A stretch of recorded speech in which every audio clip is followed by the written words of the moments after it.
juga bertanya-tanya, kok bisa perusahaan PT Hung A sebesar ini tutup? Betul ya?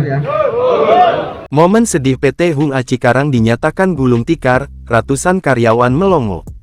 Pegawai PT Hung A tak mampu berkata-kata ketika mendapati tempat mereka mengais rezeki akan segera ditutup. Dalam video yang beredar, tampak seorang pria berdiri di tengah ratusan karyawan mengumumkan kabar pahit tersebut. Mereka tampak bingung mendapati perusahaan sebesar itu bisa gulung tikar. Diketahui, pabrik ban kondang PT Hung A dilaporkan gulung tikar lantaran menutup semua operasional dan produksi mulai tanggal 1 Februari tahun 2024 setelah berdiri sejak 33 tahun silam pada 1991.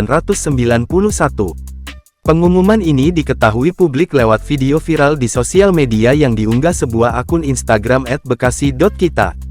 Dalam video tersebut tampak momen haru para karyawan PT Hung A yang tengah melakukan perpisahan pasca perusahaan merilis pemberitahuan terkait penutupan operasi. Melansir tribunnews.com, terdapat 1.500 karyawan yang terdampak PHK dari penutupan PT Hung A ini.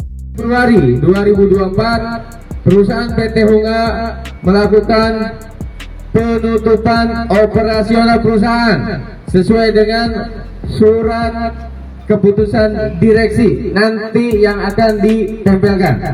Tak diketahui secara pasti penyebab dari tutupnya operasional PT Hung A yang berlokasi di Cikarang itu. Namun menurut informasi yang beredar penutupan ini terjadi lantaran PT Hung A gagal bersaing dengan perusahaan cabang yang ada di Vietnam.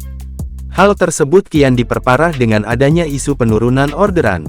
Alasan itu yang disinyalir menjadi penyebab utama meredupnya bisnis PT Hung A hingga bangkrut dan gagal membukukan lonjakan laba penjualan.